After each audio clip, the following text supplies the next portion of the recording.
Brews and Baseball, episode 2 of our podcast edition starts now, folks. Ladies and gentlemen, boys and girls, folks around the world, welcome back. It is another installment of Brews and Baseball podcast edition featuring your favorite two Brews and Baseball homies, Owen and Reese. He's Reese, I'm Owen. Welcome to tonight's show, folks. We got a lot planned for you this evening. And you know what? We're not going to waste any time today. We're going to get right to it. We're going to have the shortest intro and the shortest but most concise beer description for you this evening. So, as I used to say on my own personal streams, grab a drink, grab a snack, and let's do the darn thing. For today's beer... Oh, sorry, go ahead. Go for it, buddy. I'm such a proud father right now.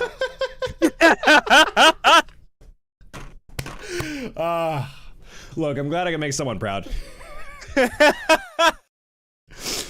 Oh my goodness. Off to a flyer. Absolutely just killing it. For today's beer, folks, we're continuing the theme from our friends at Trustworthy Brewing Company. Shout out to the good people up in Burbank. Trustworthy Brewing Company. We got a Trustworthy IPA today with Mosaic hops, 6.8% ABV, brewed in Burbank, California.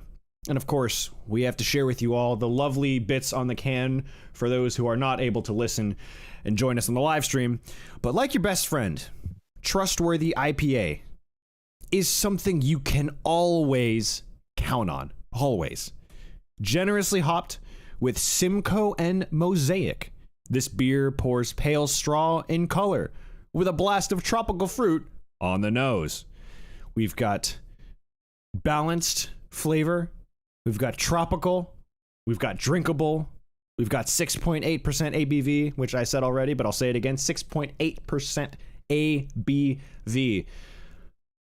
And I think we just got to keep the train rolling. We're going to crack it open right now. You're going to hear the, oh yeah. That's what we like to hear on Brews and Baseball. Balanced, tropical, and drinkable. You know, with that, based off how balanced their drinks are before, and they're saying that this one is especially balanced, I am looking very much forward to it. It sounds like a very much run-of-the-mill IPA, so let's just go ahead and dive in. We're going to pour. We're going to have the biggest head of all time, as is tradition, and as our stomachs and God intended. Yeah, frankly, we don't want it. Oh, we don't want all this bloat in the stomach or on our desks, sir. Or right on the mouse pad. On our gaming places. We treat them with respect here. Clearly not me. I mean, the good thing about this mouse pad that I got is it's machine washable. So I will be throwing it. I have not spilled one beer on this show, and I will I continually spill the beers on this show. It's actually, it's borderline travesty, but it's also really funny because it's like you think he's got it all together and he just doesn't. Your boy just doesn't have it all together. I'm all over the place these days, folks. I got a pile of laundry on my desk, or my desk. Imagine that. He's got a pile of laundry on his desk. That is what he does for work. That is his job. That is my man that does laundry, but a very specific amount for desks. That is my 9 to 5 desk laundry. Desk load. Desk load. Here's my desk load. Here's my regular load of laundry. All right. Well, while this head kind of calms down a little bit, we can get into a little bit of a mini preview of what we're going to get into for today's episode of Brews and Baseball. Well, we got to get the ratings in before we do that. True. We got to figure out what it's out of. 6.8 ABV. But you know me, I'm looking for numbers on here that'll just shake things up. You know, maybe 68. I can't find a number that's like, whoa. I was gonna read the barcode number, but then it would be like, out of 90 million for and like future me editing this would have been like, dude, why? It's why like what? It's like my brother in Christ. What are you doing? Sir. My brother in Christ, what art thou doing? But I'm almost got the whole thing in here. I think I might be ready for a first and sip. And there's a head on the top, but I think my nose will get in there. My nose will just dive right in. We just jump right in. Okay, I'm gonna top this off a little bit, and I will join you in a tradition we call here on Brews and Baseball, our first and sippin'. Bruce and Baseball. Brews and Baseball, our first and sippin'. Prost, as we say. Bruce.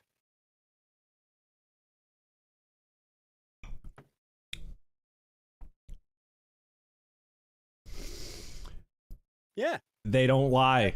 They're not lying to us, Reese. They're not lying. It's consistent with their marketing. It's so balanced.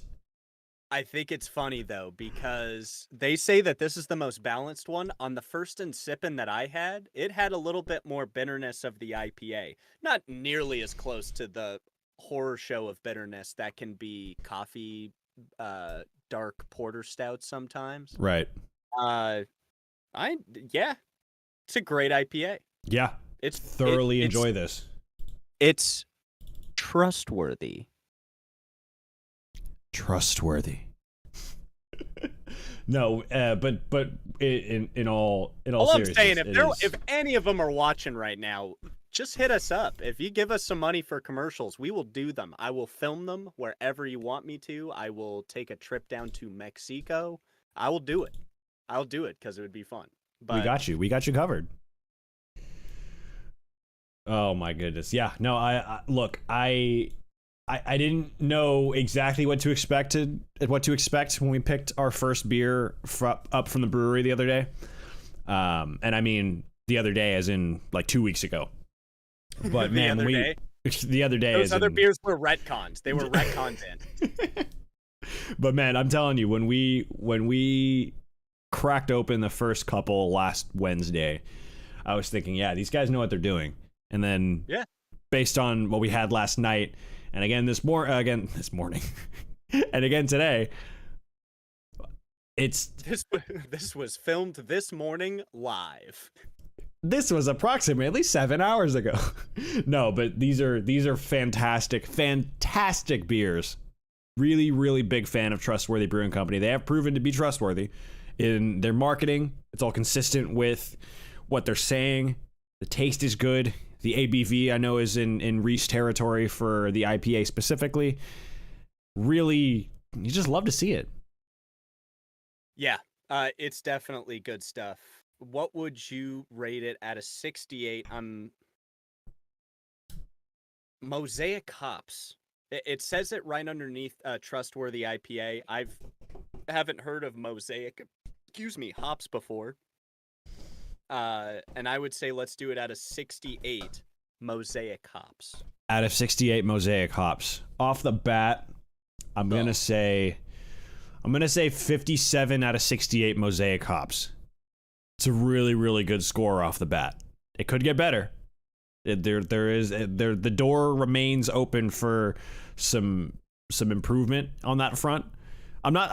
Listen, it's hard to get a perfect beer. I mean, I think last week's which one was it? Not the showroom ready, the brass jar amber ale from Trustworthy. Yep. That came close to a perfect beer for me. I love a good amber ale, and that one absolutely crushed it. This one, I wouldn't put it in that category, but that one crushed it, and this one's not far behind. That's a good score. So 57 out of 68. Sir, what is your rating out of 68 Mosaic hops? Since this is my arena, I am the IPA man, if you will. Mm-hmm. I'm going to be much more stringent on the IPAs. Mm-hmm. With that being said, this is very good. It is a very reliable IPA, very well balanced. I'd say maybe a little bit too bitter at times, but as a man who enjoys IPAs, I don't mind the bitterness all that much. Yep. I'm going to give it a 52. 52 out of 68. Yeah. Those are two very, very good scores right off the bat. Because it is a very good beverage, but I think for me, what I would be looking for as a beer drinker at this point as an IPA fan is something to wow me rather than be the standard, if Right. you will. Yeah. With that being said, not a bad beer. No, I'm not just in the explaining slightest. why it's just a bit lower than I would normally give it. But I think I agree with you too, is that the brass jar for me is probably the best that we've had so far from Trustworthy. Oh, And yeah. I think once we reach the end of the collections, we'll be able to kind of do a debrief on it, maybe make it into a podcast episode or maybe a separate long form video, basically recapping all the beers that we've had for the month, what our scores were for that, what was our favorites, what did we like, what did we didn't like, what would we recommend to the people out there. So stay tuned for that. But yeah, I just think it's just quality all around. I mean, it really is. I mean, I don't know what more I can add besides that on the beer front. I honestly, it's good, and we'll continue to talk about it because this is a podcast variety of our Brews and Baseball amalgamation of content, if you will, our empire of content. All of the things, all of the empires. We will continue to kind of give our thoughts on it as we go. This is a discussion, a long form sort of bit of content, so stay tuned for that. But as half of the name would suggest, half of it is baseball related. And I think we would be remiss if we didn't pick up where we left off last Wednesday when we talked about some of the big headlines in baseball. And obviously at the time, as of last Wednesday, I think they announced the cover on Tuesday afternoon or Tuesday morning. Sounds right. For MLB The Show 23, which releases later in the year. I think the 24th April. is when. I think, but I thought Pre-releases in March. I but thought it I was think the regular release is in April. I thought it was March 28th. It was only 4 days before for early access. But I'd have to look at the screen graphics again because I'm remembering from an article before they made this press release, so you could be very much right. Everyone at home, trust Owen more on this one than me because, to be honest, I'm counting down the days until the next one. yeah, But I know that it's still like way down there. right. So, We have a bit of time left between now and then, and we have quite a bit to hold us over. We have obviously pitchers and catchers reporting later. I think late next week, if not early next week, which is very exciting. After the Super Bowl, it's officially baseball season. At least that's how I see it in my eyes. And a quick mention, though. We will give a quick mention. We mentioned this on the stream last night to LeBron for passing Kareem's all-time NBA points record. The reason we didn't give it much more attention is because we're not really basketball guys as much, or NBA guys, I should say. But just to acknowledge that, I mean, that we saw a lot of major milestones be broken in 2022 in baseball. So to see another one in basketball, it's just a cool time to be a sports fan, honestly. So tip of the cap to his kingness. Y'all know the story by now. But segueing back into King James. King James, go James. You can't call him his airness. No. Can't call him. No, his he's not his airness. He's just his LeBron. LeBron James. We can, however, talk about a bit of. Speaking of goats. That's actually a great segue right into. Speaking of goats. Right into a little clip that I sent you, Reese, from MLB Network. I think we just dive into that first because I think it's new, it's pressing. It aired on television. I don't know how many people watched it, but it aired. So there was a segment on MLB Tonight, I think, with Ron Darling and Carlos Pena and Greg Amsinger, the host as well. And they talked about, and I think it must have been related to this bit. I only saw the little clip on Twitter, but it must have been related to LeBron's chase of Kareem's record. But they were talking about the GOAT in baseball. And the answers that they gave were, I don't want to say unexpected because two of them were the same, and two of them were one that I would put on my Mount Rushmore of baseball. You wouldn't laugh them out of the room, but they aren't necessarily the choices that are most frequently offered. Exactly, right. You wouldn't think, yeah, that checks out. Like this guy's name gets put into every single discussion. But Greg Amsinger and Ron Darling and Carlos Pena all gave their GOATs. Started with Carlos Pena, Carlos Pena and Ron Darling, back to back, both agreed. And they hadn't discussed this before apparently, but they gave Willie Mays as their greatest baseball player of all time, which I personally don't hate. I think Willie Mays, all around, given everything he does as a position player, everything that you can do as a position player, he did, and he did extremely well. He played a premium defensive position. He played that position very well defensively, and offensively, he played very, very well. He's near the top of every statistical category, at least every traditional statistical category that gets mentioned in how great a player really was. I don't know where he's in the WAR discussion, but I'm pretty sure he's top 10 lifetime. He ticks all the boxes for, if you were to say, okay, build me a baseball player, here are your restrictions, here are your parameters, and I want you to make me a great all-around player.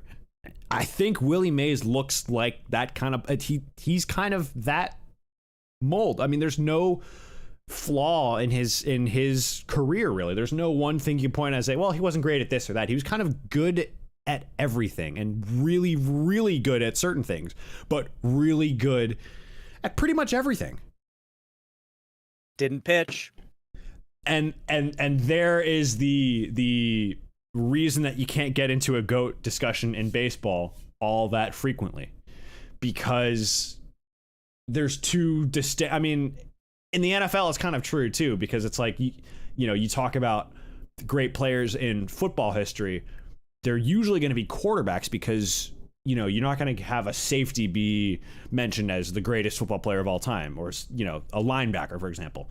But you are going to have a quarterback be mentioned. And that same principle applies to baseball 99% of the time. Usually, the great names in baseball are position players. Like, you have Barry Bonds, great position player, Hank Aaron, Willie Mays. I'm consciously leaving one out of this mention for now because he and another one are the only two to do both, and to do both at a high level. But you go on and on and on, and it's usually going to be position players. But then all of a sudden you throw Shohei Ohtani and Babe Ruth into the discussion. Well, they both pitched and hit at a high level.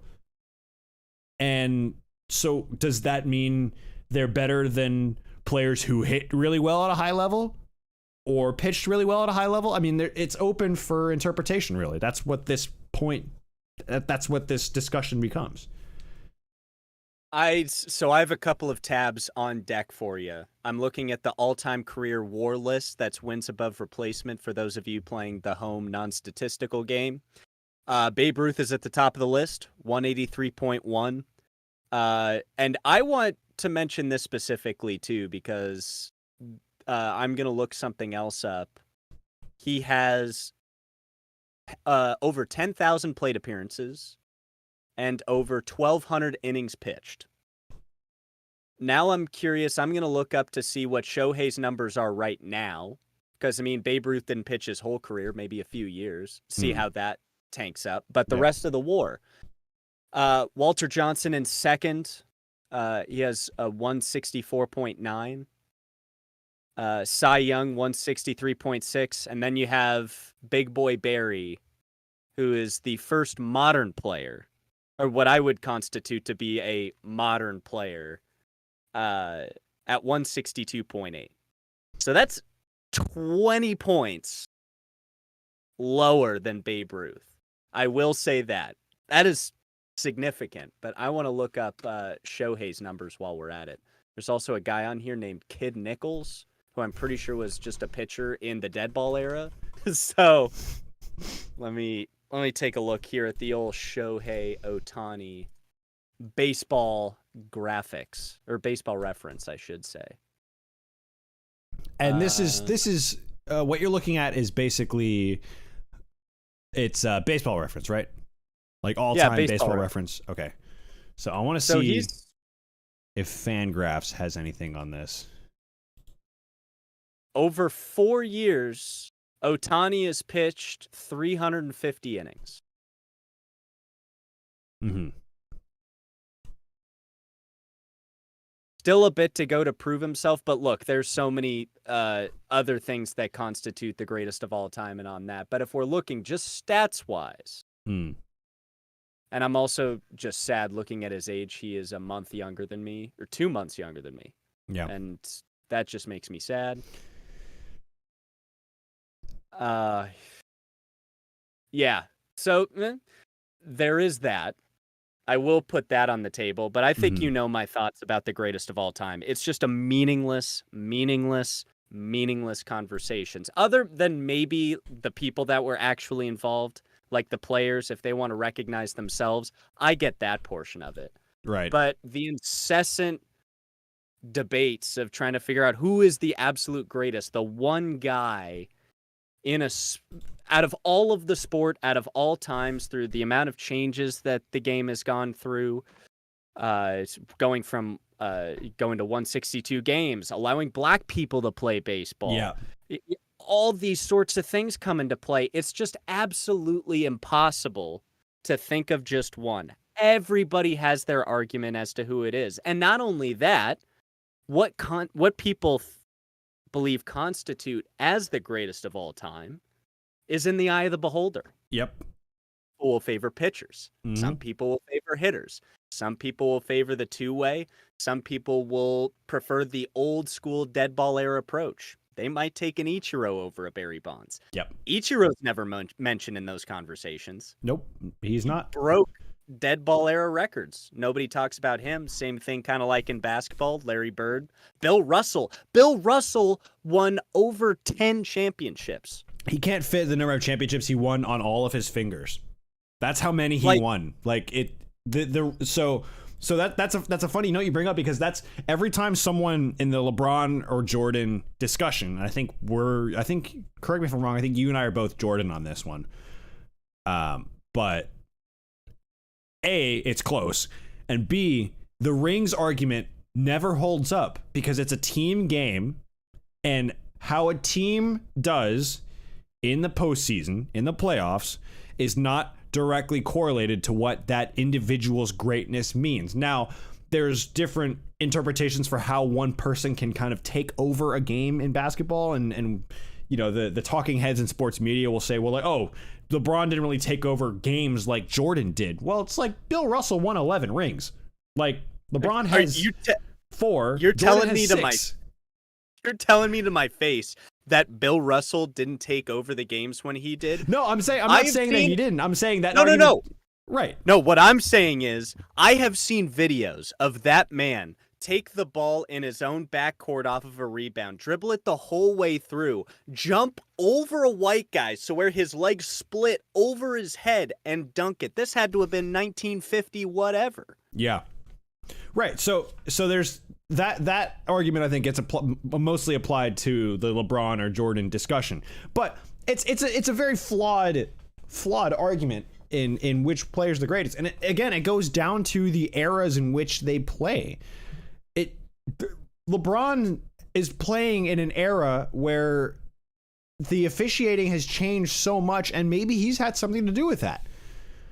Right. And you know, there's so many different, I guess, to bring it back to baseball's discussion of the GOAT, there's so many different parameters for this argument, and the goalposts get moved so frequently that it is almost impossible to say there is one single solitary greatest player of all time for that specific sport, because the sport has changed so much.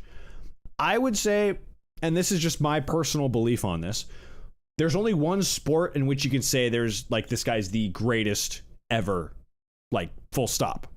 And even so, that's a biased argument, and I'd say it's Tiger Woods in golf, and that's the only singular one person is the single greatest of all time.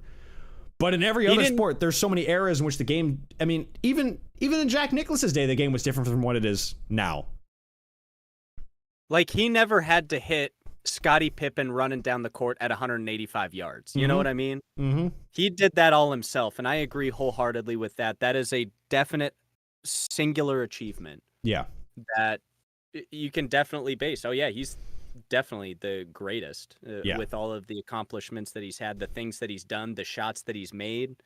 You know, baseball is just a lot harder. It's so much harder. It's a team game.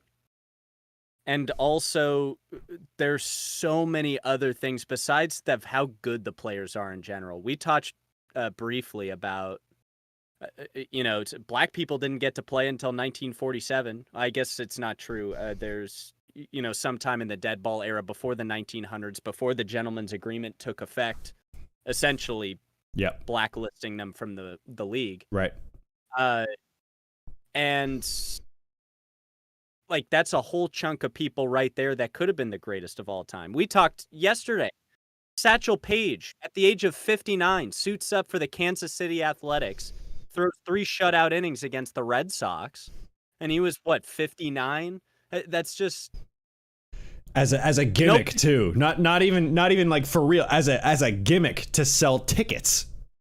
Yeah. Like, so there's nobody told him that. Yeah, I mean, honestly, you could do whole episodes on this, and you could go across different sports, you could go across eras, but I mean, there are all-time greats, but I don't think it's really possible to say that definitively, like, this is the single greatest of all time in this sport. Now, I made a video that I don't think ever made it onto YouTube, at least not permanently, because of one reason or another, making the case that Tiger is the greatest GOAT of all time. But really, you can't make that argument across the board in every other sport. So it's kind of like, it's just such a hard thing to do, to quantify across generations, across eras, when society is just different, what an individual's contribution means. Like, does it stand the test of time? Yes or no? It stands the test of time. Okay, great. But then does that mean that it's never going to be surpassed? I mean, it's such a foggy discussion, and I think that anyone who can make a compelling argument for, I guess, to the contrary of what we're saying, like, I would love to have you on the show, number one, because I think it's a really interesting topic that we could spend hours discussing. Yeah. It's one of those things that at least my own feelings of it seems that the GOAT conversation is more for clicks than anything. People get excited about, those kind of grandiose debates. Who's the greatest of all time? How can we make a video about the greatest of all time? Bring more people into the sport that way and all of that, which is fine. It's just, I wish that instead of framing it as the greatest of all time, framing it into stories about the players in the past or something like that, just something that highlights what they did and not put a quantity of their quality. Yeah. You know what I mean? Absolutely. Absolutely. And I think, and it's kind of a segue, and we can come back once we get into it, but those of you who have been fans of this show for a long time, you know that I have certain requests for MLB The Show. Yep. And one of them, as an enthusiast of old baseball in particular, I was really excited to have them maybe include Negro League players, Japanese League players, Latin American League players in the game. Lo and behold, the show 23 has selected a few athletes from the Negro Leagues to be in MLB The Show 23. I am over the moon about it. Obviously, you said a bunch of the names that are supposed to be on there. I am hoping for more of something like that. You know what I mean? More content of videos like that. You can make that fun, I think, and make it absolutely. kind of applicable to the more Gen Z, younger audience, because, they're not into old baseball as much as I am. I get that. But I think, especially in this day and age, where we're starting to recognize people from differing backgrounds that look like me, especially in sports, it's really a time for them to introduce that history, and I think that'll bring in a whole new legion of fans for the game that way. Especially Latin America. The baseball is almost as a religion as soccer is now down there, at least in the Caribbean parts and the Latin American leagues and the pipelines we have going with Major League Baseballs through them. and of course the Negro Leagues with the black population. These are all great stories that need to be told and recognized. And I guarantee you, if you put them out there in that nice, fun way, you know, you won't have to resort to debates to quantify their experience. You just told their experience and what it meant to the game of baseball. Right. It's less trying to say was this person a better player than this other person, or did they move the needle in some way that benefits everyone by hearing about their experiences, hearing their stories. I mean, the Satchel Paige story that you told me, I think it was on Monday night on the way to softball. I was laughing hysterically at that whole thing. It's like, I wish something like that would happen now. Like some team 10 years from now signs like 55-year-old Bartolo Colon as just like hey, this guy hit his first major league home run in this ballpark. Like if the Padres signed him, like, hey, Bartolo Colon hit his first major league home run in this ballpark. Like bring him on for, just to sell tickets, and he goes out and shoves for 3 innings. I mean, that's kind of thing is incredible. So here's the thing then. Maybe we can introduce this to the faux GOAT conversation. Were you hired as a gimmick after you retired to come back and get seats? I know Babe did it. Babe for sure did it. Yep. Bought your Atlanta Braves, formerly of Boston. Mm-hmm. And then I think he went to the Brooklyn Dodgers with the promise that he was going to become manager, and that didn't happen. So he bolted out of there. Yep.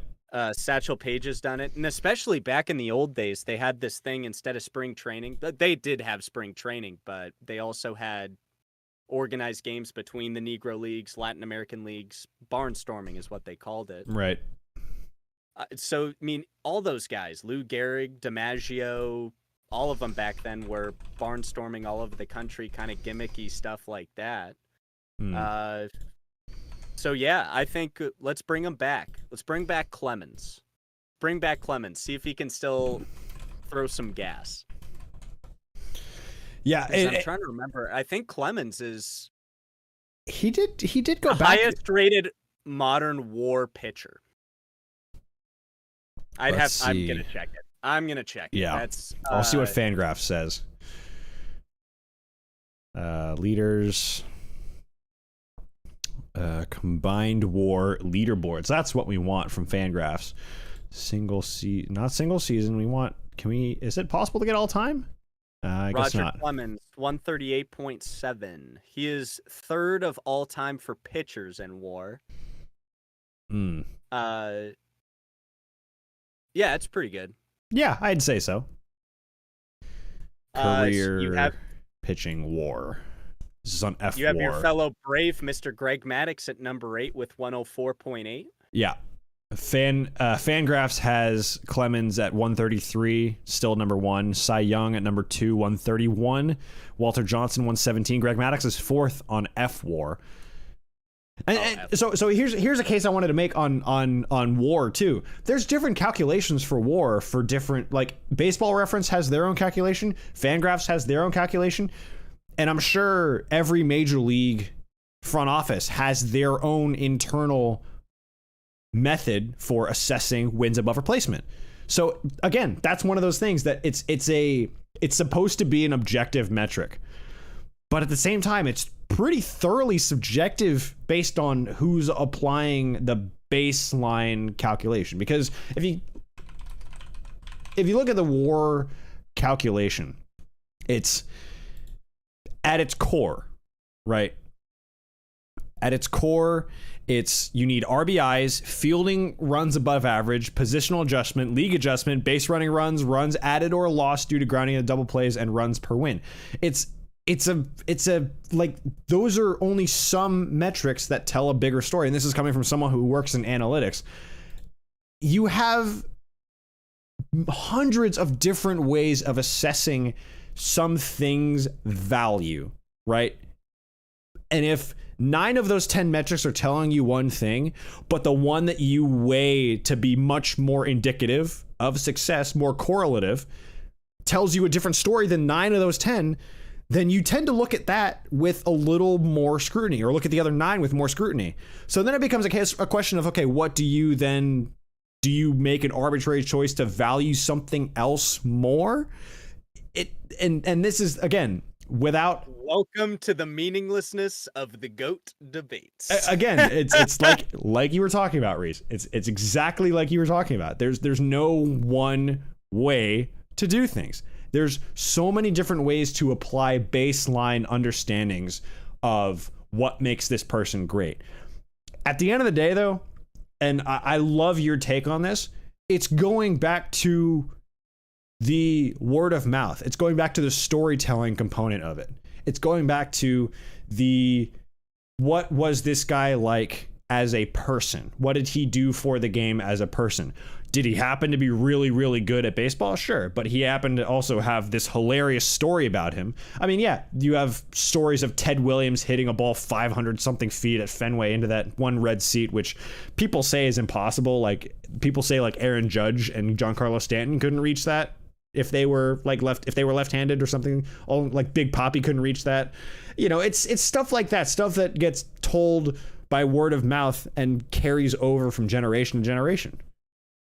That's another thing, too, is that people didn't think they were as strong as they are today. Have you seen bodybuilders from, like, the 1800s or the 1900s? Those guys are yoked. Like, they're just as huge as anybody else. You look at Willie Mays. Just look at Arnold, too. Pictures of Willie Mays. Yeah.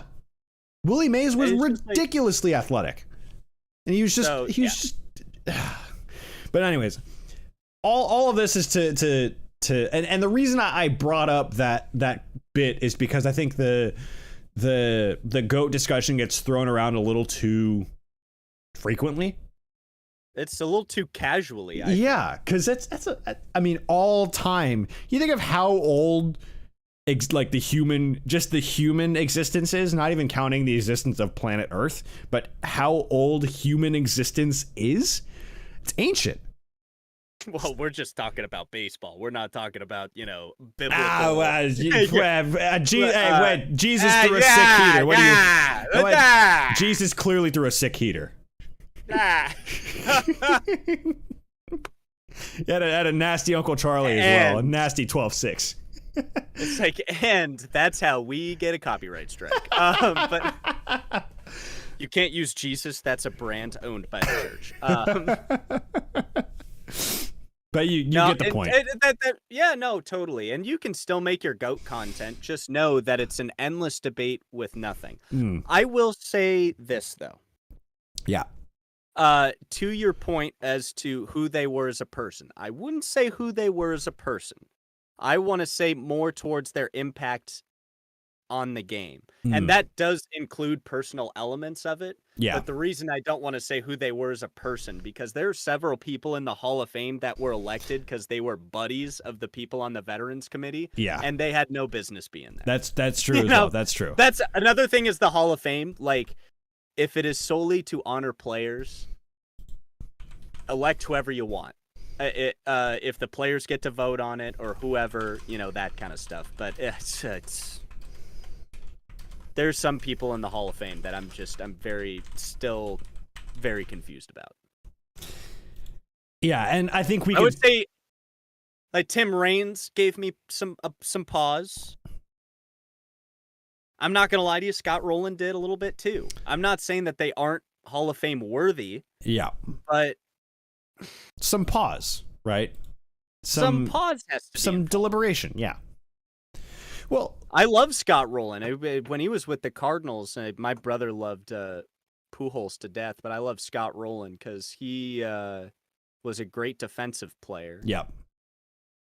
And of course, when the Mariners, they could whistle and still give up 6 runs. And listen, you know who mans the hot corner on our softball team. You know who's manning that hot corner. And most of the time backing you up. Most of the time. You had a play and a half on Monday. Yeah. Josh dropped it at first. I know he's watching. He's looking directly into my eyes right now. Josh, why did you do that? Why did you drop the ball? It was the prettiest throw I'd ever seen. It was like one of those... Cal Ripken or Brooks Robinson, any other those third basemen, Machado. Arenado, Arenado. That was what I was Matt Chapman, Austin Riley. No, I'm just kidding. I forgot about Big Thick. The defensive metrics don't love Austin Riley, and you know it is what it is. I'm not too worried about that. It's just like Tatis. Yeah. To be fair, they threw him in a different position. He's trying to figure it out. Yeah. You know, and then the PED stuff, but that's how it goes. I mean, but listen, it's one of those things where for Scott Rowland, it forces you to pause a little bit, but that doesn't take away anything from how good he was and how electric it was to watch him. I don't remember his whole, I guess, heyday as much as maybe you do, but I just remember watching him and it's like, yeah, no, he's got it. That's he's making that play easy. You know, it's like the third base equivalent of the Jeter like jump throw. I mean, he made that play, not necessarily that specific play, but something similar to that for third base all the time. I mean, you knew what you were going to get. You're going to get lockdown defense at third base, and he's also going to hit for average, hit for power, and provide you with, you know, a very solid. Like, he was a very, very consistent, solid, Hall of Fame player. And yeah, I think, you know, 5 or 6 ballots is fine as far as him getting into the Hall of Fame. The fact that he got in and Todd Helton didn't get in was a little like disappointing, because I feel like they were kind of cut from the same cloth. And you look at the, you know, you look at the metrics for Todd Helton specifically adjusted for ballparks, they're not that dissimilar. Like, it just, he happens to play a different position and he's left-handed. The Rockies get a bad rap, honestly, and I'm glad Larry Walker got in whenever he did. Well, he got in 2 years ago? Maybe it was last year. 2 years ago, I think. Yeah. Because if it was last year, I think I would have remembered. Yeah, but, 2020. So on his 10th ballot. So, you know, it's on his 10th. Yeah. And here's another thing about Hall of Fame voting. It took 3 ballots for DiMaggio to get in. Yeah, that's another thing. You mentioned that before. DiMaggio had numbers. They used to have a rule. I don't know if it's still in effect today. That's only between the baseball writers, but where they don't allow somebody in on the first ballot, and not because of anything they've done. It's just like, no, first time ballot, we're not going to vote for you just because that's how this works. It's like, yeah, there's a nasty bit of. You showed up for Junior. Like, I get that. If you wouldn't have showed up, I would have marched on Cooperstown at that point. I'd have said, hey, what's going on? Yeah, there's just a lot of politics involved in the Hall of Fame, and there really shouldn't be. I don't understand why Hall of Fame voting has become so political. I mean, I get it's historically always been that way, and not just in this, but across a lot of different sports. But it's just annoying to have the fact that it is political. Business. You don't love to see it. Business. It's all right. But let me ask this then. Instead of just one of all time, and I can leave it open to you as to like how you would want to divvy it up. Here are my 2 options.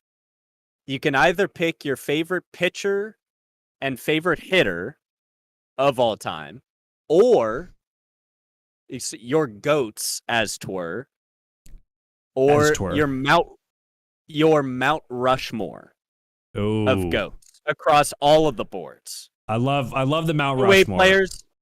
All right, Mount Rushmore. Let's do it.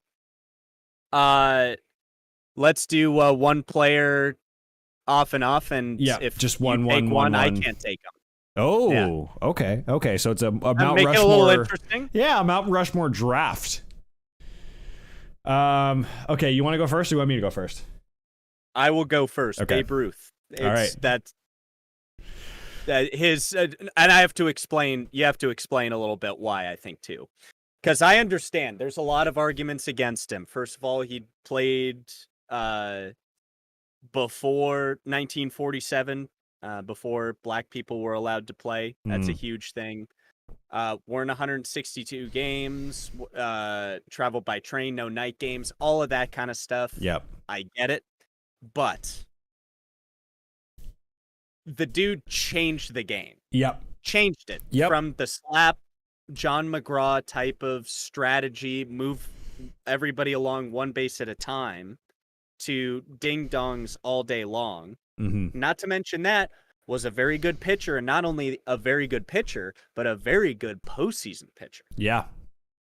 I mean, there are just so many things outside of just his general impact on how baseball is played that if he's not on any sort of list and not even mentioned is a crime.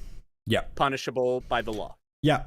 No, I have no disagreements there. I mean, look, it's one of those things where people who disagree with that take are people trying to apply it to the modern game and apply what he did to the modern game. It's like, well, Babe Ruth couldn't hit a 90-mile-an-hour fastball. It's like, yeah, no one could from that era, though. I mean, you're applying revisionist history to something that doesn't need revisionist history applied to it. So it's just nonsense. It's garbage. So I have no argument with that. I mean, you and I are pretty much aligned on the broader GOAT discussion. I mean, I think we have some. Well, I mean, of the all-time greats. Specifically, it's just when we talk specifically who, that's when we fist fight. Yeah, right. Yeah, then we get into. I mean, you don't. Clearly, I'm wearing a lot of makeup, and you can't see all the bruises that Reese has given me over the years of just me saying, "Babe Ruth isn't even my real head." He decapitated this entire thing with a katana 2 weeks ago, and I've just been a parrot in a human suit this whole time. Why are you talking about the GOAT? No, but I am talking about Shohei Goatani. I'm talking about Goatani. You could have seen that was coming. Listen, we've talked about Ohtani enough on Brews and Baseball. I've talked about him on Hot Takes Only. Shohei Ohtani is, in the 21st century, the modern day version of Babe Ruth. It's simple as that. You put him on a postseason team, he's electric. You put him on the Angels, not a postseason team, still electric. So I'm excited for, I guess, year 3 of like fully realized, because 2021, you could say it was really only year 1 of like a fully realized Shohei Ohtani, like what he needed to be to produce at the highest level. When he first came to MLB, he was what? He's a tall guy. He's like 6'4", but he was only like 190, 195 at that point. He wasn't, he's like a full 6'4", 220 now. He's a big dude, and he's fast. Throws gas, hits bombs, steals bases, would play elite defense if he played in the field other than pitching. Case closed. Next. Well, I think it's one of those things, too. I'm remembering like when Vlade Divac came to the NBA for the first time. Mm-hmm. And this was before European players were really trusted. And the style is so different. Like he had to relearn post moves in a new it's a lot more physical game. He can't stand straight up anymore. Like you've got to put your back out so the guy doesn't knock you over and stuff like that. He had to bulk up, and I think Shohei had to do the same thing. The Japanese game is good and sophisticated in its own way, but he had to come here, maybe bulk up a little bit in order to keep up with the wear and tear of playing 162 games against the best players in the business. Yep. So it's a solid choice. Solid choice. You knew it was coming. You knew it was coming. So my next player will probably be a bit of a surprise, but the fact that he isn't mentioned as much as he is kind of shocking, and that's Jackie Robinson. I was thinking about putting Jackie, but that's a good one. That man, much like all of the rest of the black people that tried to play in the leagues either before or after, to a certain extent to the modern age, had to deal with the most horrible racism just off of the top. He wasn't even a bad player. He just had to deal with something that was purely nonsensical. It had nothing to do with him as an individual or his job performance. It was completely tertiary. But yet it had such a powerful impact. Yep. That people were writing him letters, heckling him at the ballpark, no player today has ever experienced that.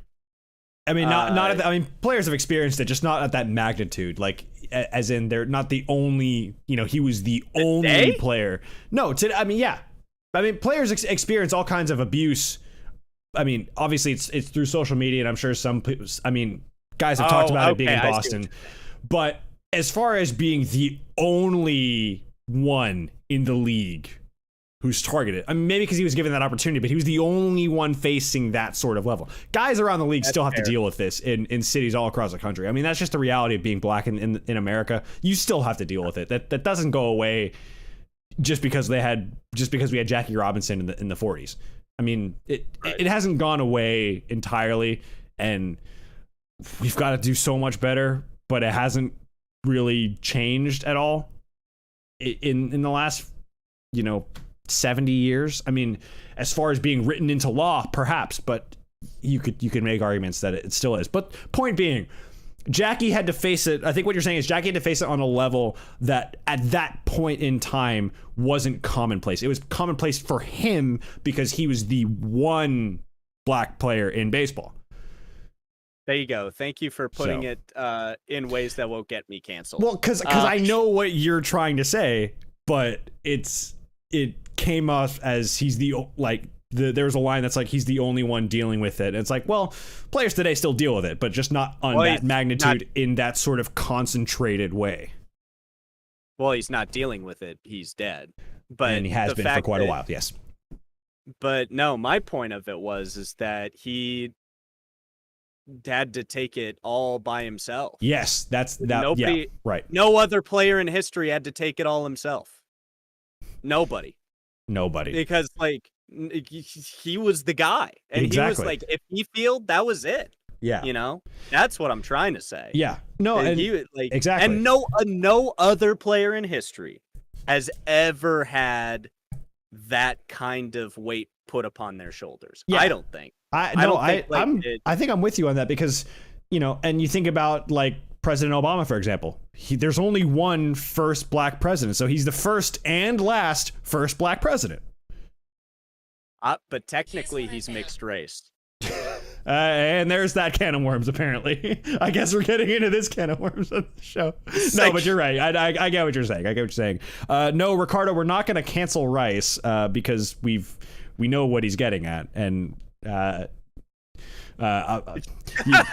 know how I'll respond to this. You know how I was going to respond to this, Ricardo. You know where we're going with this. Thank you, Ricardo, for joining us in the chat, in the live stream. I had to bring that segue in there. No, it was just funny. I just realized that was the most tree laugh I've ever had. Like, that was just... I just saw the hashtag and I couldn't hold it in. Cancel him. Cancel that man. He is a danger. Peligroso. Peligroso. Peligroso. For Ricardo and those of us just joining, those of you just tuning in, we are going over our Mount Rushmore of baseball, if you will, because we've both come to the agreement you can't have one greatest of all time like you attempt to have in other sports. But we're putting together our Mount Rushmores, and these are draft style. So if Reese picks one, I can't pick him. Reese has so far picked Jackie Robinson and Babe Ruth. I've picked Shohei Ohtani, and there's still more to come. So we think we both have. I have three more, Reese. You have two more after this. I want to make this point about Jackie Robinson just to support your argument before I go on to my next pick. It's the fact that I think people forget how good of a player he was. Sometimes that was what I was gonna say. Yeah, that's the problem. He was a banging player. He was absolutely incredible in his career, but he always has his label of, oh, he broke MLB's color barrier. Not the fact that he was an all-star. I think he won a World Series as well. He had I think he had more than 3,000 hits, if I'm not mistaken. Jackie Robinson was a very established major leaguer, not just because he broke the color barrier, but because he was really good at baseball. I mean, and that's the last thing I was going to say is that with the impact and with all of the stuff that was put on his shoulders, he was still such a great player. 313 career average, 133 OPS plus. It's just that alone is good enough for me. He 1949 MVP. only got one, I think, didn't he? Yeah, but He was the first rookie of the year ever.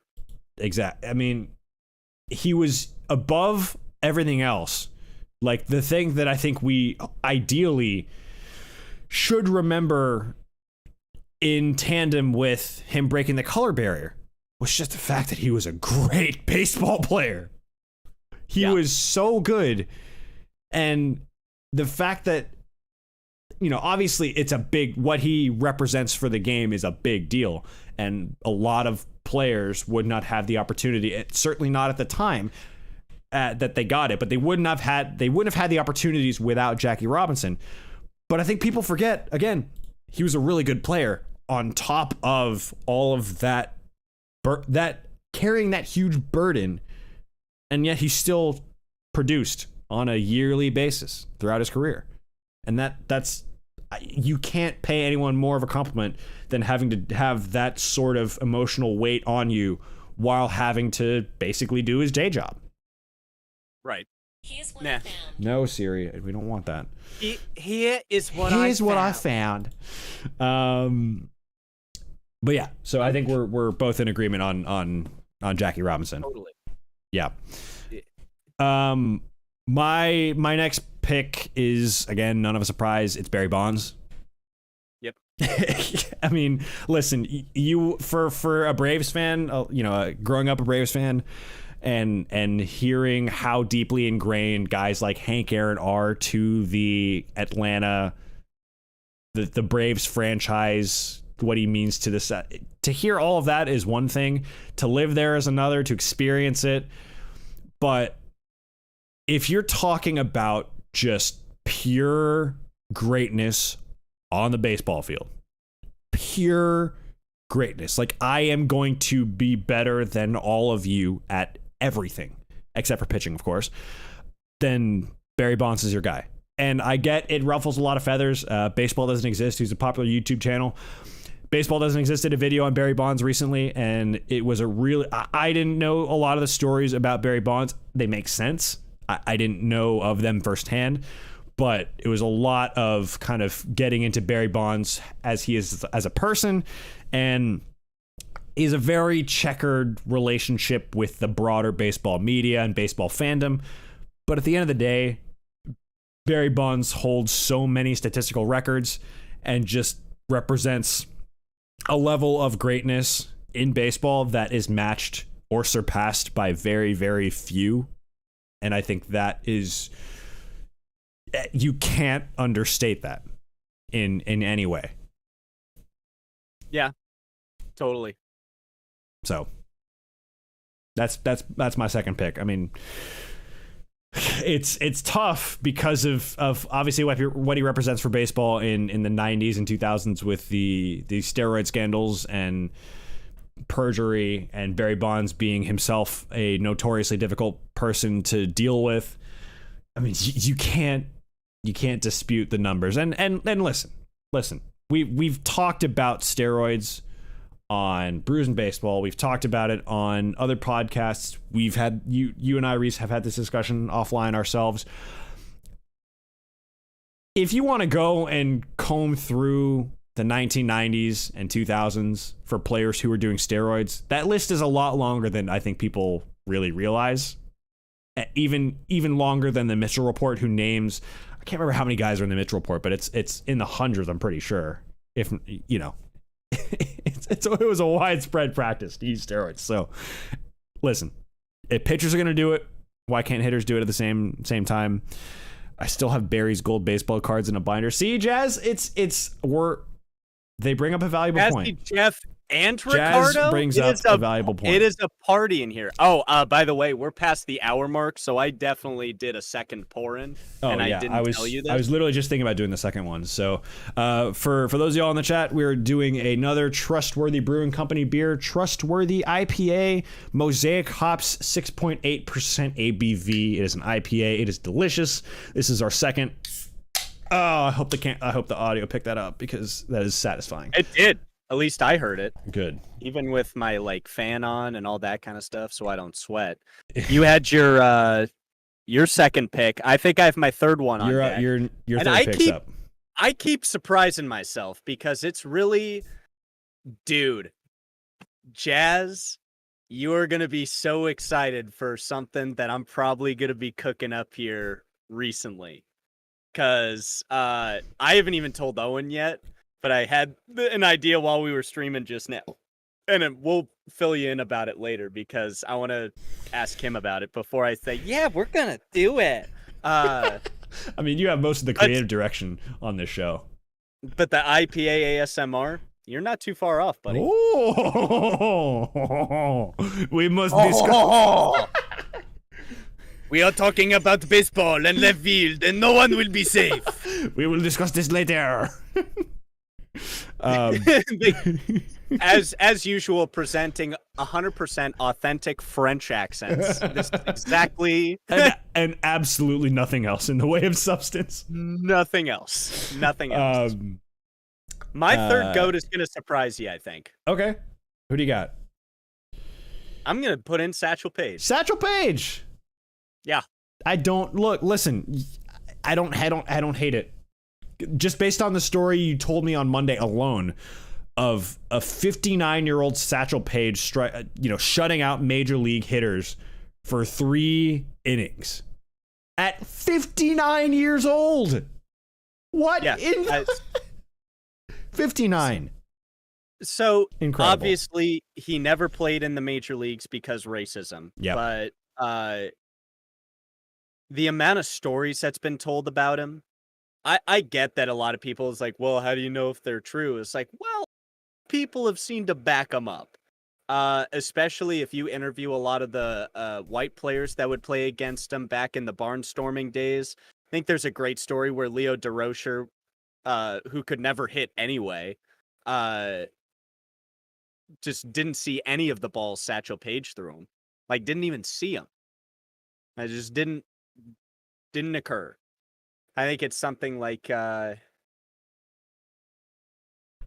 it's like he's pitched 2,200 of them and won 2,000 of them or something like that. I think that's Jesus. a story that he has. That's probably not true, but look, I still think if you put him in the league, he would have mopped the floor with the guys. I just think that would happen.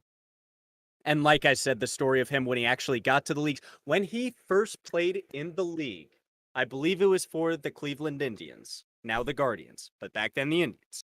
I believe it was 1947, and they won the World Series. I'm going to look this up. So if you want to think of your third guy. Oh, I've got my third guy in the tank. Oh, he's got him. Yeah. Already. Yep. See, here's the thing. He has a 2.7 and a 45 WAR, or excuse me, 47.5 WAR. Oh, they do include all of his Negro League stats. Some of these are just absurd. You'll have to look at them. But like, I saw the win-loss percentage, and some of them was 1,000%. Like, there's a good 4 of them that are 1,000% here. Cleveland, 1948. 1948, I believe they won the World Series that year. He went 6-1. His ERA was 2.48.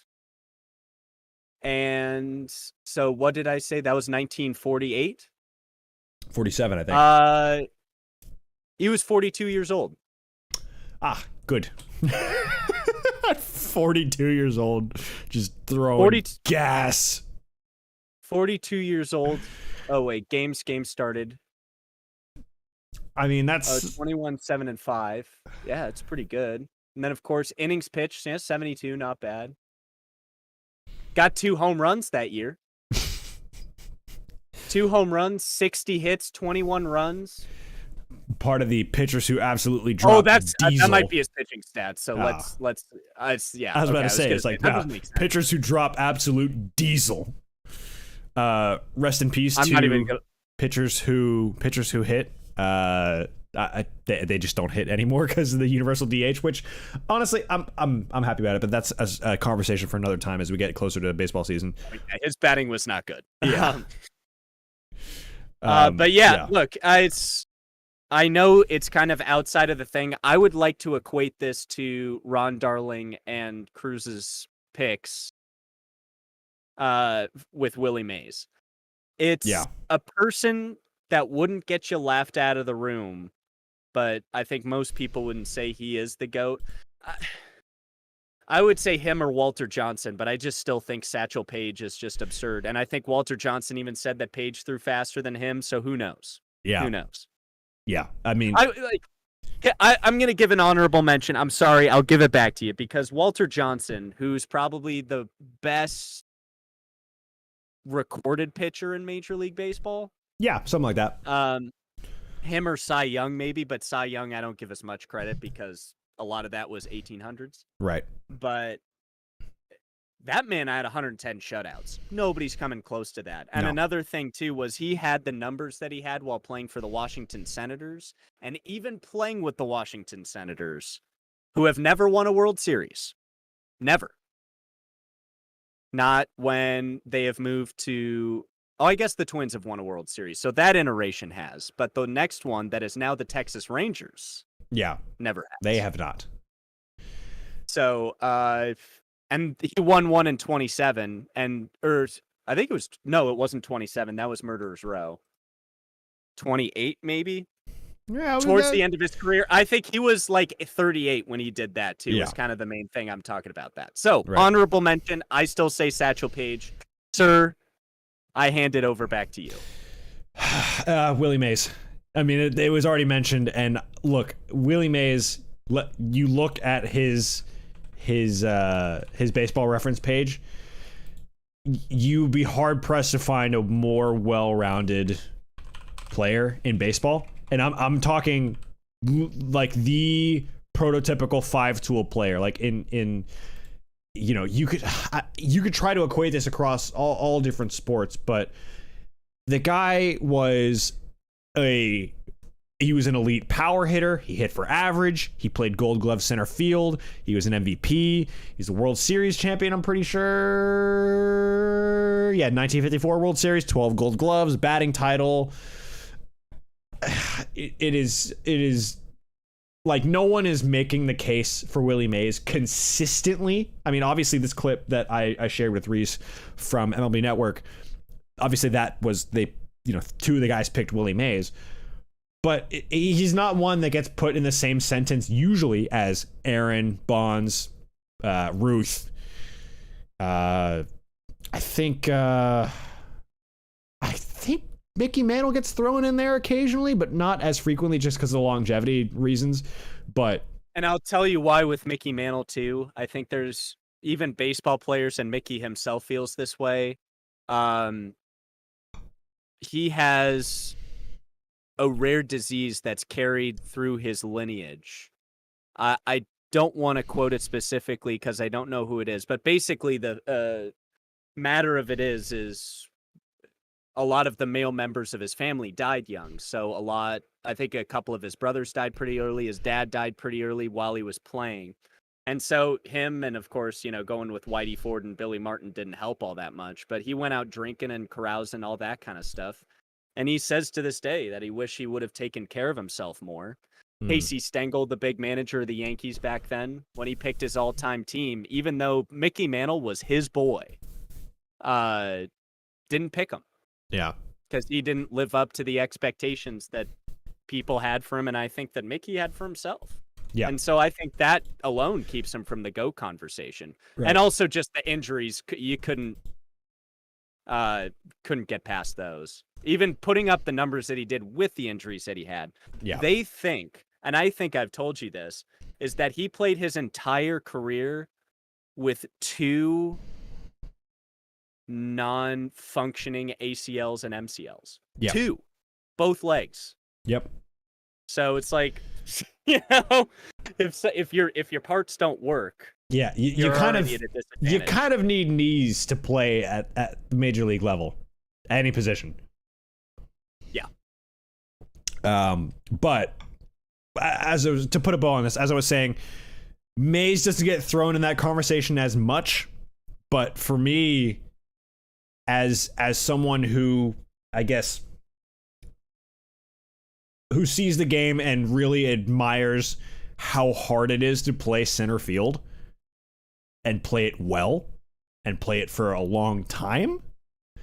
Yep. He did all those things, and he did all those things really well, and he did them all well consistently throughout his entire career, regardless of who he played for, regardless of the year. Obviously, he owns one of the most iconic plays in Major League history, the kind of over-the-shoulder grab at the Polo Grounds back in the day. Was that the Polo Grounds? I think it was the Polo Grounds. What year? The one he's known for, the over-the-shoulder. Oh, the catch? Oh, Yeah. that's Or is that 6. Yeah, but that was Polo Grounds, right? Oh, you bet. Yeah. I don't think he could have made that catch in Dodger Stadium at 395 to center. So Yeah. Yeah. You put a 4 in front of that 95 at the Polo Grounds instead of a 3. Yeah, that field is ridiculous. To dead center. That's ridiculous. But yeah, so Willie Mays goes on my Mount Rushmore of baseball's greats, right next to, again, this is all a draft style, so, and it's all relative too. It's like, what do you value? What do you personally think is elite? It's not who's your, if you were construct a team of 5, or if you were to pick like 3 guys to represent baseball for someone who's never seen the sport like 1,000 years from now. It's more so just like, okay, well, who's on your Mount Rushmore? Yeah. So. All right. I think that's what I asked too. If people, Yeah. It's like, hey, what's your favorite song? It's like, give me your Mount Rushmore of songs right now. Yeah, Just exactly. Make it easier on you. Yeah, exactly. No. So who's that fourth head on your Mount Rushmore of faces? So you picked my last one, so I hate you for that. Because I'm torn. I think I know who you have to pick now. Well, not really. I'm torn, but I think you know who I'm going to pick. Yeah, I think I do. It's Hank Aaron. Yeah. I was going to choose Ty Cobb at first because I think he was better than Wagner at the end of the day, which is tough for me to say because I have a great affinity for Hannes and when we play together. Yep. But I think I got to go with Hank Aaron. Yep. I was just mesmerized. 367 average, 512 OPS, 151 B-WAR for Ty Cobb, but 755 home runs. He was the first one to do it. He kind of got a similar Jackie Robinson-esque treatment when he was approaching Babe Ruth, because God forbid that a black person holds the record for the most home runs of all time in their eyes. But not only did he do that, he has a 305 lifetime, 555 OPS plus, OPS, not OPS plus. He did all of this for the Braves. And I hate to say that to you, but he did it all for the Braves. That means he faced everybody else that was good. He faced everybody else that had a great pitching staff, and he munched on it 755 times. Yep, he sure did. And he also played in both, in the expansion era where everybody was allowed theoretically. And that's another thing of it. Let's look at another thing here. I've written down a couple of things. Almost 4,000 hits. 2,297 RBIs still is the MLB record. Still a record. Sure. Yeah, it still is. Or I think. No, okay. It is. Bonds didn't pass him. I don't think Bonds had 2,000. Yeah, because I don't think anybody's come close. No.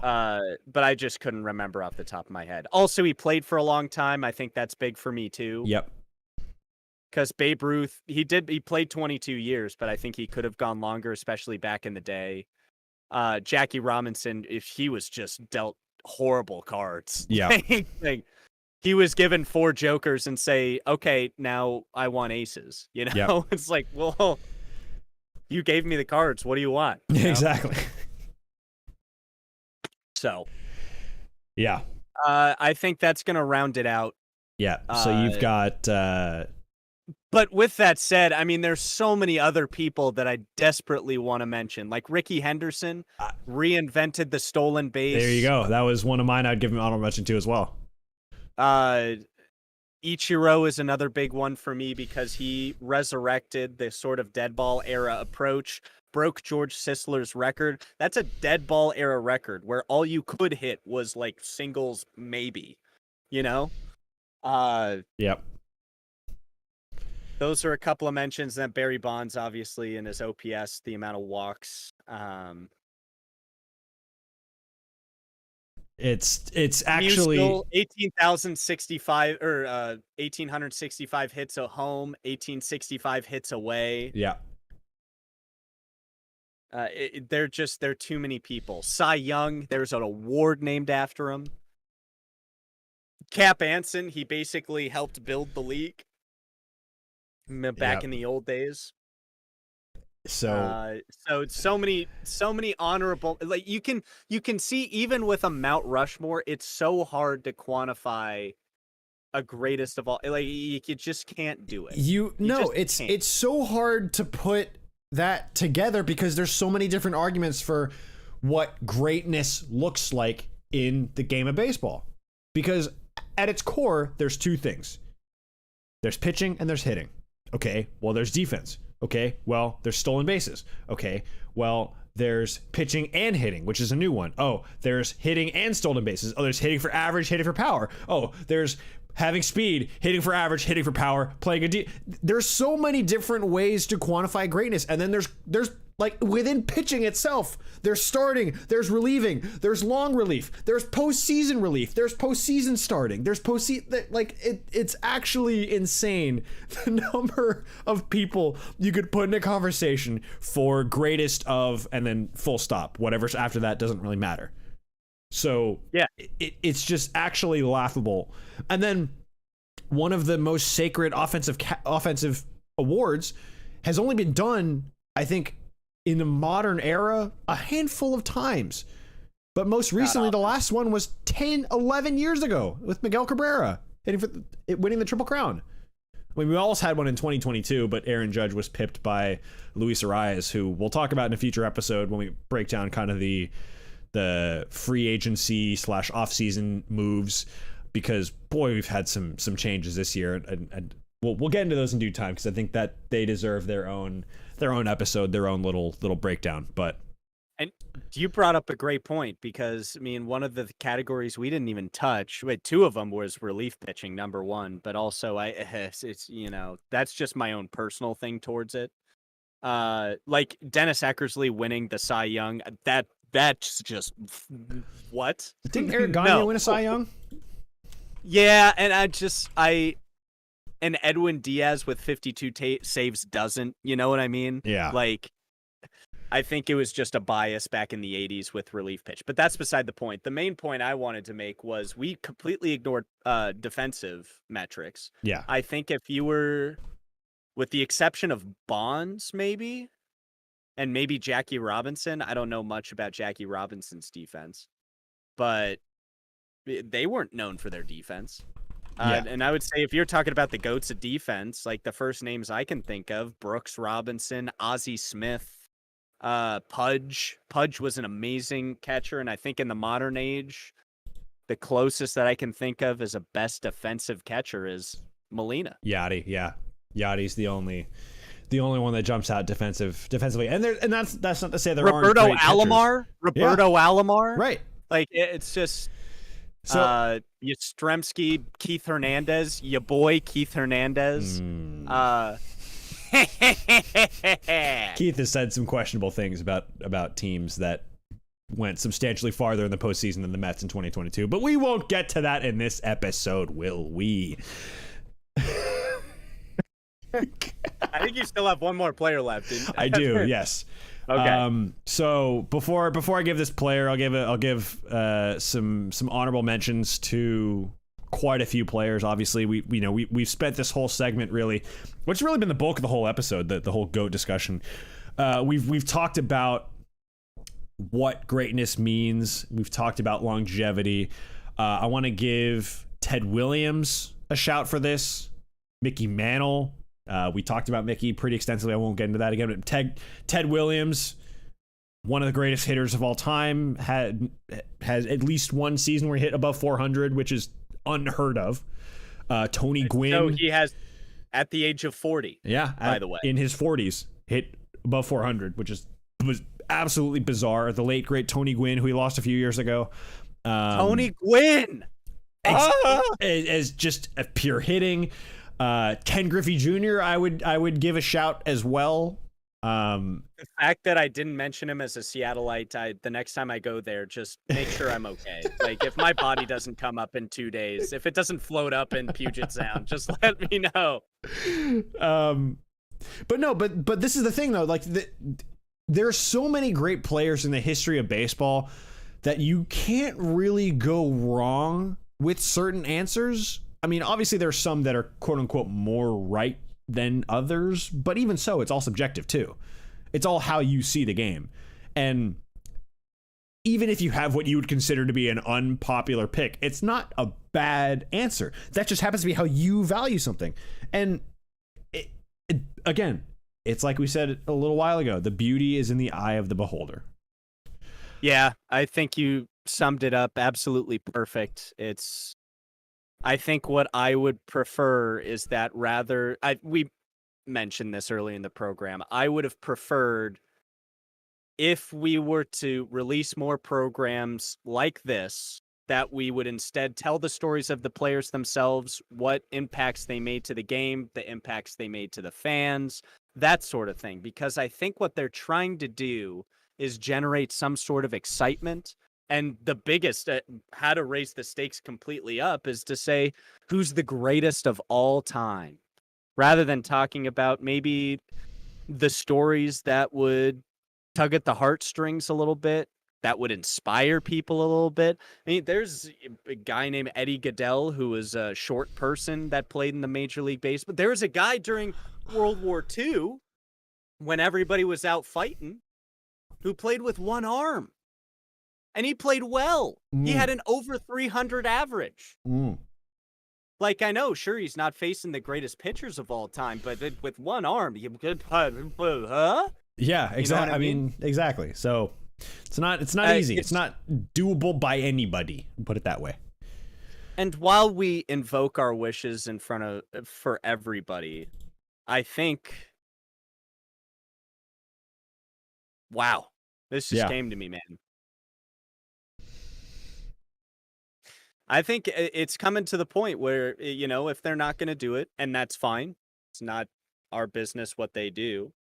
Maybe we just got to do it ourselves that way. Baseball content for the fans, not for clicks, just telling it how it is, all that good stuff. For the fans, by the fans. Yeah, because fans are smart. They know when they're getting when they're being lied to, when they are kind of getting the business, as it were, in terms of certain bits of content. So wow, exactly, that was really big feeling came over me just then. So hey, maybe more stuff coming your way. Who knows? Something, maybe just get me angry. That's usually if you want to get stuff done, get me angry. Just get Reese a little fired up. Unless if it's winning on MLB The Show, then it won't help. But literally anything else. Yeah, anything like we're talking like IRL angry, but not like angry, like fired up angry. Like the most kind of gentle fury you can think of. Like the focused fury. It's like the exhaling emoji where it's like. I don't even know what the name would be for that. With Bowser horns? Yeah, pretty much. Before I give oh, sorry, go ahead.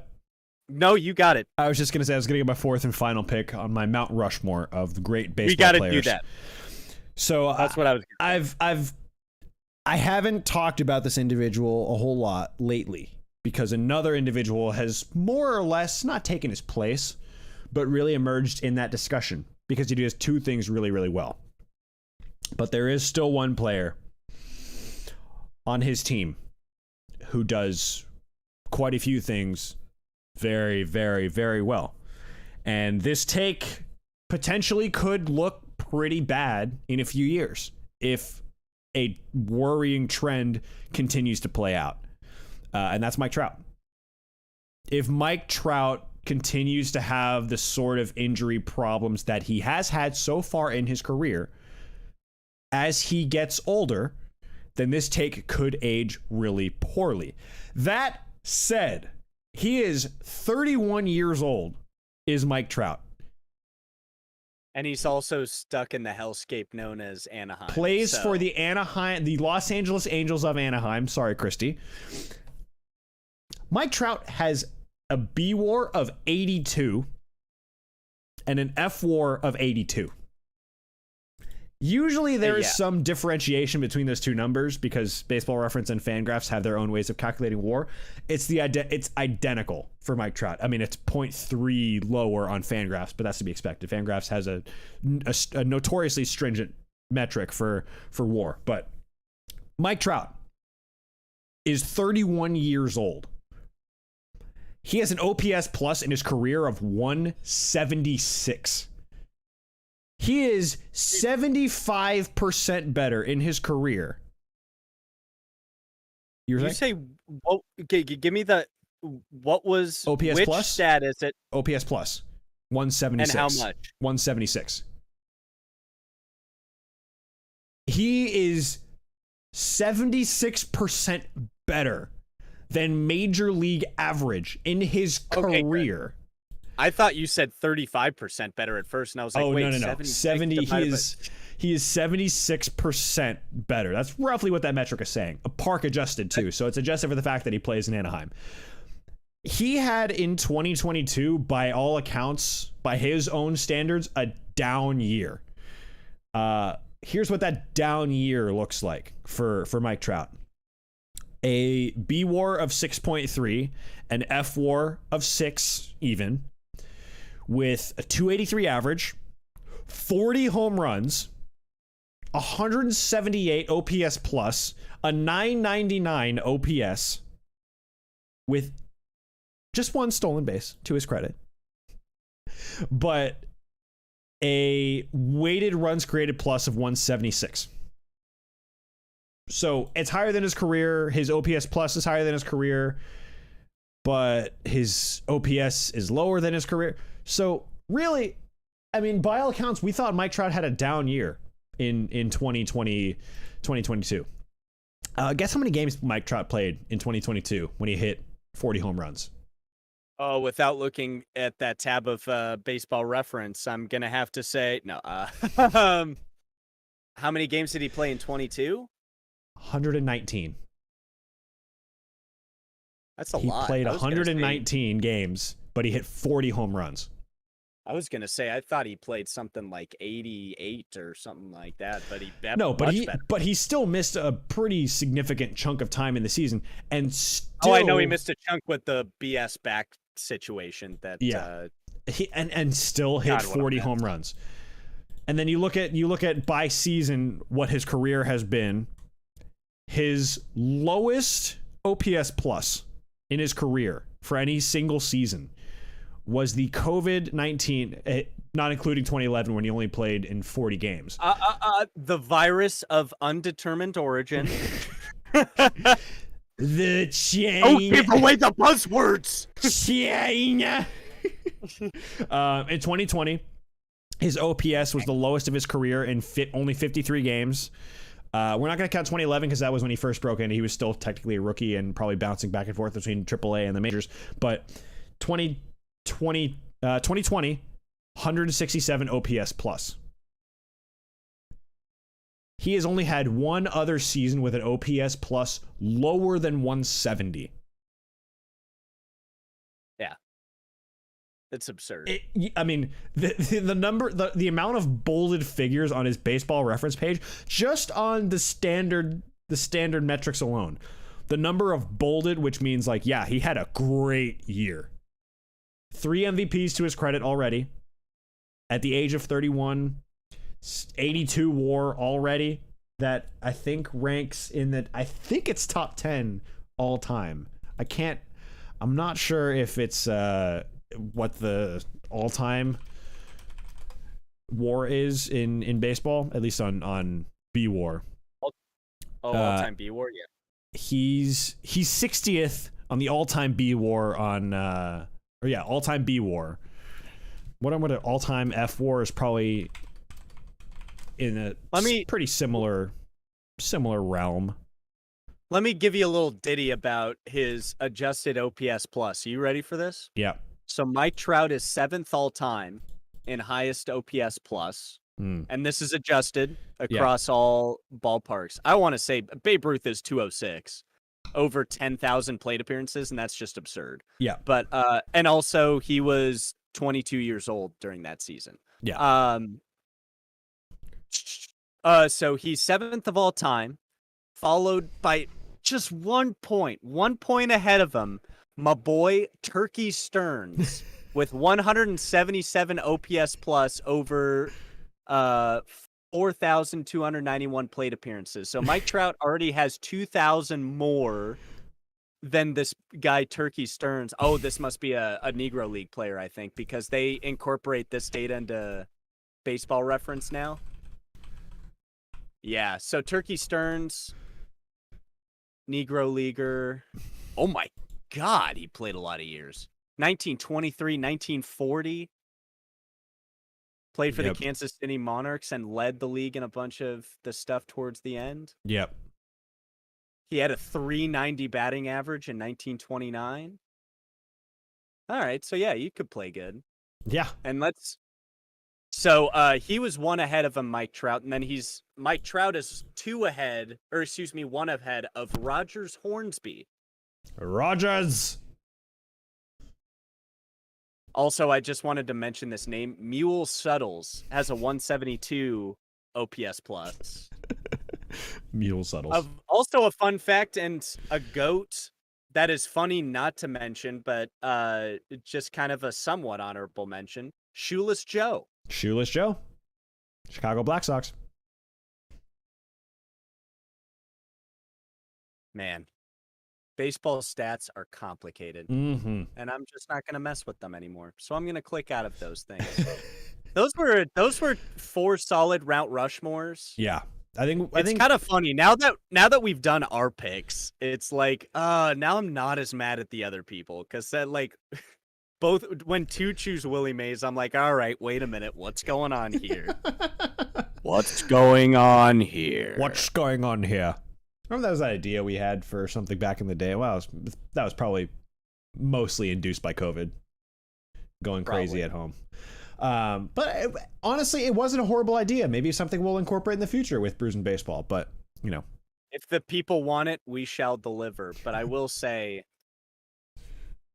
I'm about finished with this Cervecita, and I just wanted to see what your ratings were. Or has anything changed, or how do you feel about it? I'm going to bump mine up to 59. I'm going to bump it up to 59. I think this has provided a really good fuel for today's little podcast, today's discussion, the debate, less of a debate, more of a, hey, this is what we both think. You at home have to tell us why we're wrong. You can't tell us why we're wrong. I know we're right. So because we can't hear you. We can hear you, and by that I mean we can hear what you type, and not by that I mean we can read what you write in the chat whenever you jump into the chat here on Brews and Baseball. We do this every Tuesday and Wednesday. Podcasts get released on Thursdays along with the rest of our content. This is something we're trying for 2023. Reese has been working super hard at getting you all this material, and again, I want to commend Reese for his just absolutely fire work that he's done on all of our trailers, all of our reels. Everything you've seen edited has been the blood, sweat, and tears from Reese. So Reese, again, my biggest thank you, my man. You're one of my closest friends, and I would not be able to do this without you.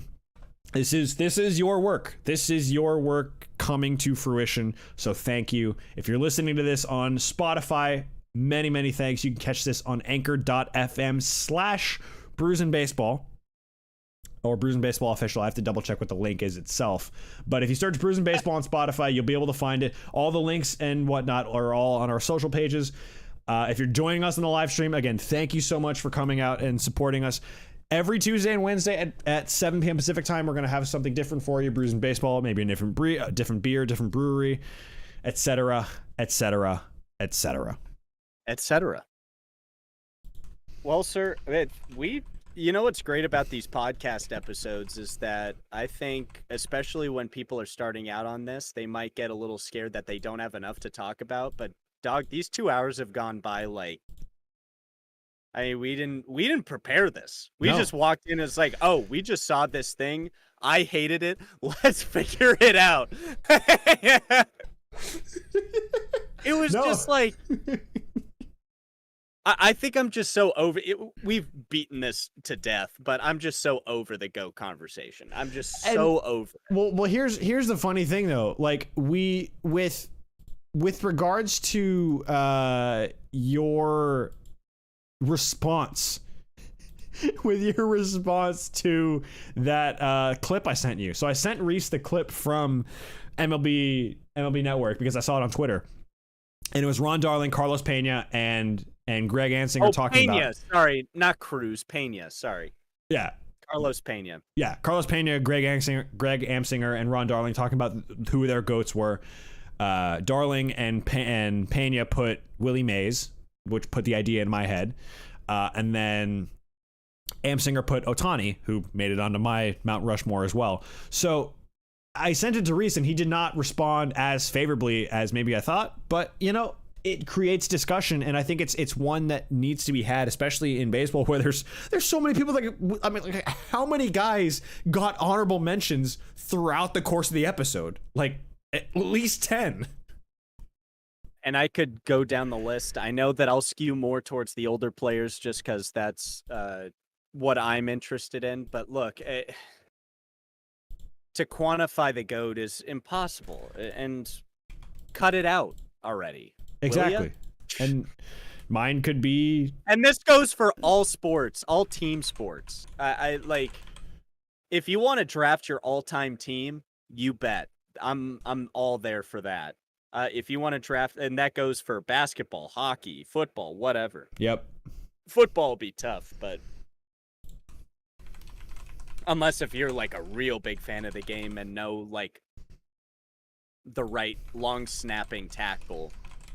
Exactly. From Clemson. Yeah. You know? Right. I mean,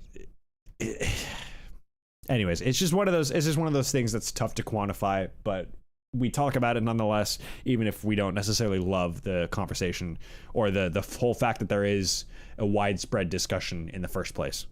So anyways, folks, this has been episode 2 of our Brews and Baseball podcast edition.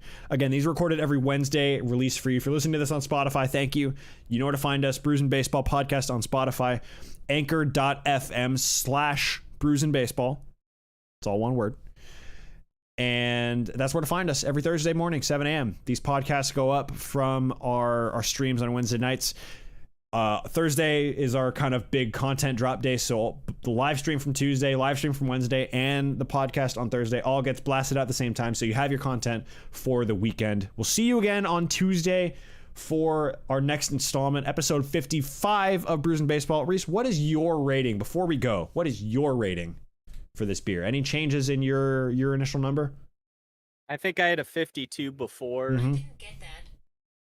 Stop it. Boy, Siri. your phone has been talking all night, son. Siri's just wanting to get in on this. She just wants in on the discussion, really. Don't say her name because she'll wake up again. Yeah, I think I'm gonna go to a 54.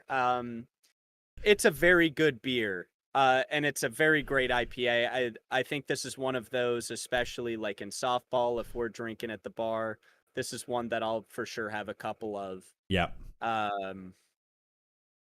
It's just it was very standard, and Yep. I've got to be a very strict boy when it comes to IPAs. That is the sole reason you hired me to do this, was to be a strict boy towards the IPAs. That is true. That is correct. Even though I didn't really hire you, we just kind of sat down and thought, like, why don't we do this? Why don't we do this? You just saw me walking along the streets out in Koreatown. And Yeah. I was like, hey, Right. you wanna You wanna you wanna have some fun with this? you wanna do some baseball and maybe some brews on top of that? I like those things. I like those things in sequential order. Yeah. You bet, buddy. Anyways, folks, we're off. Brews and Baseball episode. Bleh. Oh my god. Let's back it up. Let's back it up for a second. Oh, there he goes. We're gonna wait for Reese to fully get back before we do that outro. We're doing so good. So good getting ready for that, and then just tripped over his own foot in his mouth. F that. Gretzky is the GOAT. I mean, talking hockey. Oh. Well, Reese he's off somewhere. I don't know where. I kind of want to wait for him to come back before we do a little bit of an outro. Something you only see on the podcast or only see on the live stream. Just know I won't be happy about it. Just know you'll be here. You'll get a strongly worded email. Buddy, how's it going? Great show, huh? Yeah. Oh, just had to make sure my checks cleared. Well, your checks for me? The ones that aren't coming? Yeah. All of the checks and the W-2s and the 1099s that I'll have to cry over one of these days. Oh, boy. Well, folks, that does it. That is episode 2 of our podcast edition of Brews and Baseball. Thank you so much for joining us. Thank you for listening. We'll see you in the next episode. We'll see you on Tuesday for new beer, new game. Until next time, folks. Bye-bye.